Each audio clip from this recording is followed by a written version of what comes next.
Hello everyone, this is Poonam Kuar, Assistant Professor, Government First Grade College, Bagipalli. Today we will be discussing the subject Consumer Behavior, which is for BBA 5th semester, Bengaluru North University. And our today's session is 51 session from your syllabus. So the 5th chapter, Consumer Satisfaction and Consumerism. This is the 5th chapter, and from 5th chapter, today's topic for discussion is concept of consumerism, consumerism in India and the Indian consumer. So quickly recap our previous class session topic, what we had discussed, that is dealing with consumer complaints. So in a previous class, we have seen how we have to deal with consumer complaints, how the consumer complaints should be resolved, and what are the different complaints which can be received from the consumer, how we need to analyze the different consumer complaints, and finally how we have to convert a dissatisfied consumer into the satisfied consumer, so that if the complaints have been resolved on time, then the dissatisfied consumer can be converted into satisfied consumer. This all we have seen in our previous class session. Now, the learning objective of the chapter. This chapter aims to provide an understanding consumer satisfaction and consumerism. So here in this chapter, the students will be able to understand what is consumer satisfaction, how it is important in understanding the consumerism, how it is important to understand the consumer behavior with relation to consumer satisfaction, and the concept of consumerism we are going to learn from this chapter. The session outcomes. The students will be able to understand the concept of consumerism, the profile of the Indian consumer. This will be seen in this chapter. So let us exactly start our today's session, that is consumer. What is consumer first? A person who purchases goods and services for personal use. Now, anything if we are purchasing it for our personal use, like the final usage, that will be considered as consumer. So here we are purchasing various goods or various services if we are taking it, and if we are using it, if we are consuming it, then we will be called as a consumer. So in the pictures you can clearly observe, if I am buying some vegetables, if I am buying some eatable items, if I am buying something, that is consume. For those, so we are buying it for our final consumption. So here this is called as consumer. Now, consumption. The term consumption is like use of actual goods and services. Actually, we are using it for our own purpose. That will constitute consumption. Now, consumer is the king in the market is no longer true. Why? Because consumer exploitation is not a new phenomenon. Consumers are exploited by middlemen in the channels of distribution of goods in the form of charging high prices.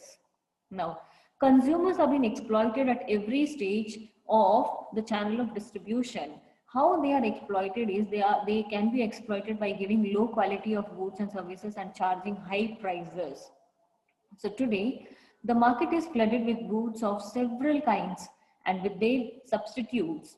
So consumer is unable to make proper choice of goods or products due to external attraction of the package, label, size, and shapes of various products.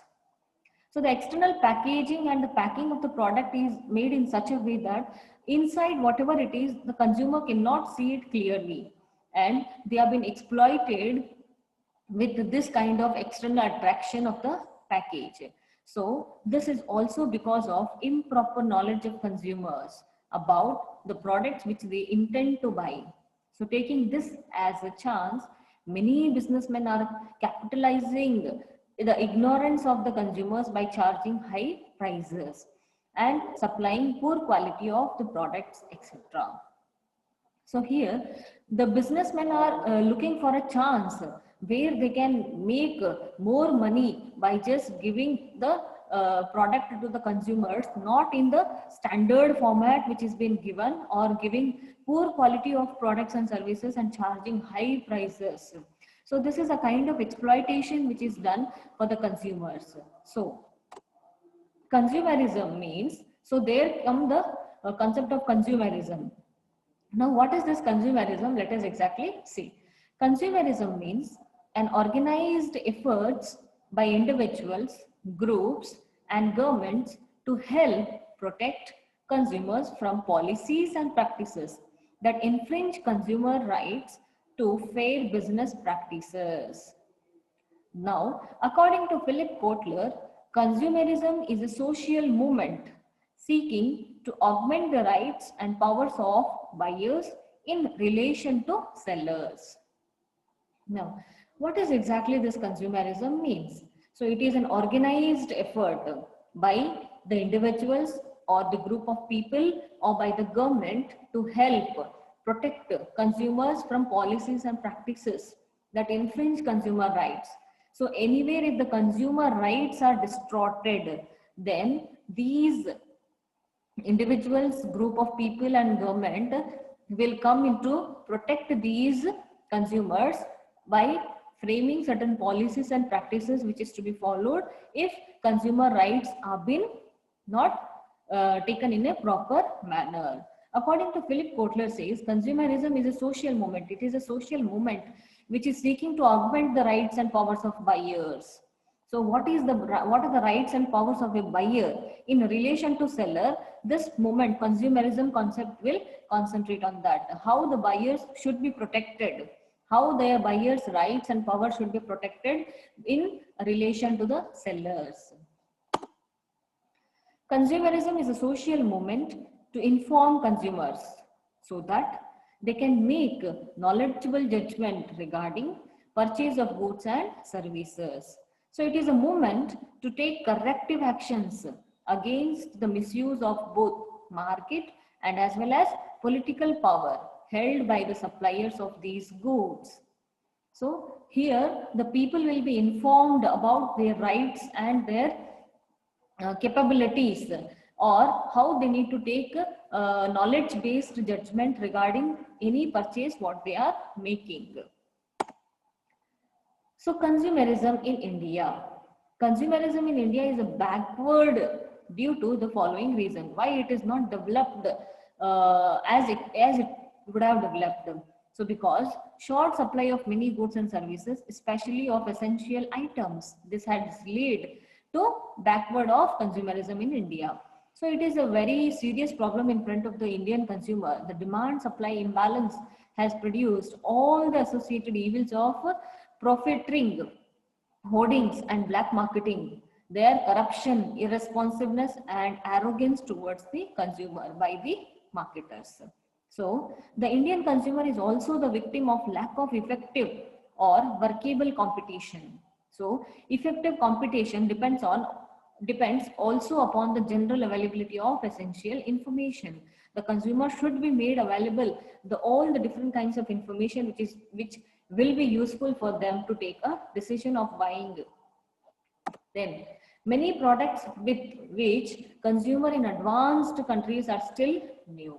Why? Because to a very large segment of the Indian consumers, the unfamiliarity of the consumer with the product features makes the sale of substandard, inferior or even defective products easier in India than in advanced countries. Why here the defective products can be sold easily? Because people are not aware of the good quality products. People just buy of substandard product, inferior product just because they don't have any other option. So here in this way also the consumers are not treated well. So due to low literacy levels and unsatisfactory information flows, the Indian consumers by and large are not conscious about all their rights. The consumers are not aware of what are their rights. So when they are not aware, this leads them unsatisfactory information flow. And another reason is low literacy level, as the consumers, Indian consumers are not so highly educated all. So this also lead them to be cheated. The legal process in India is comparatively time consuming and cumbersome. The legal process and procedures which is prevailing right now in India, it's quite very time consuming and the rules regulations are very vast. So people feel very difficult to understand them, and as it is a time consuming, so the patience level of the consumer is very low. Now, What are the components of consumerism? Let us have a glance on it. Now, first and foremost is self-protection by the consumers. So self-protection is most important here.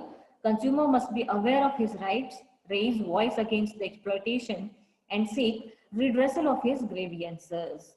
So consumer consciousness, it determines the effectiveness of consumerism. It is the duty of the consumer to identify his rights and to protect them.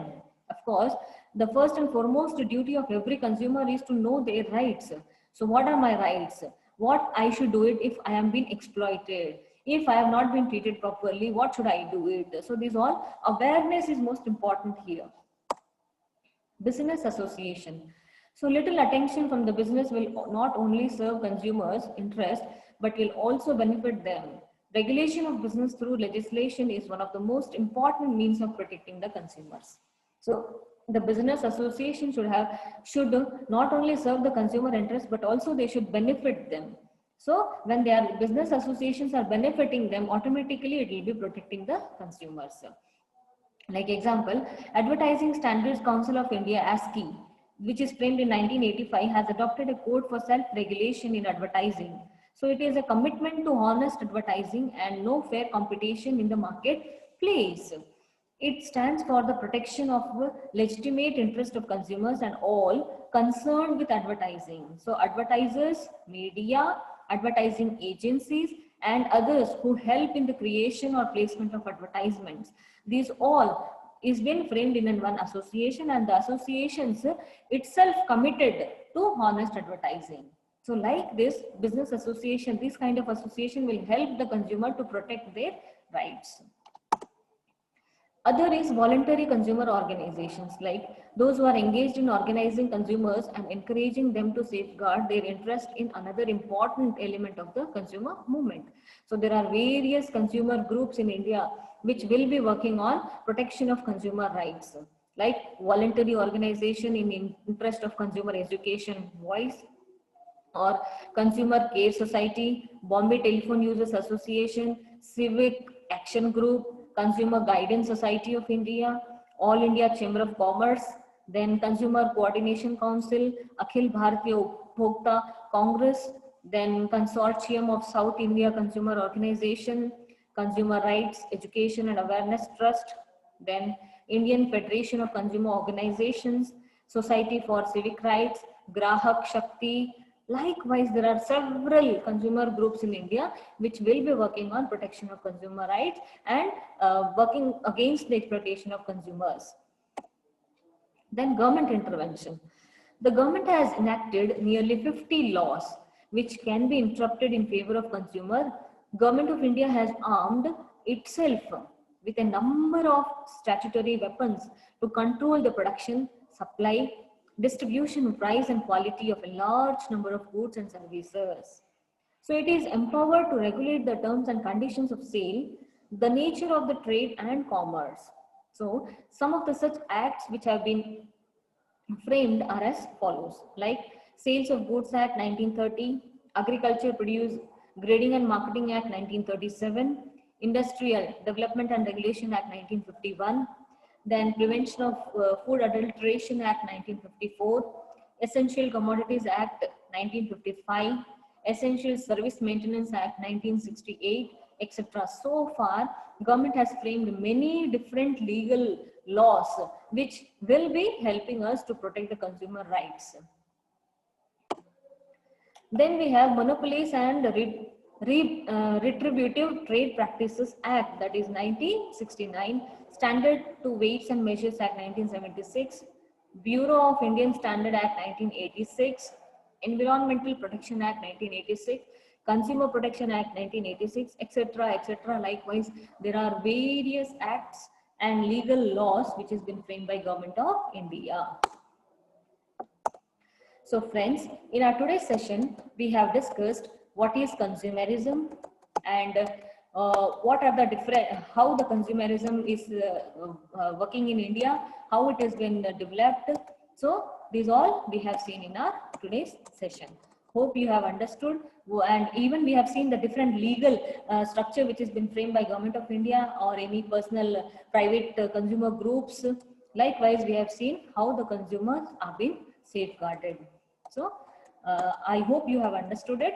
Thank you. Thanks for listening.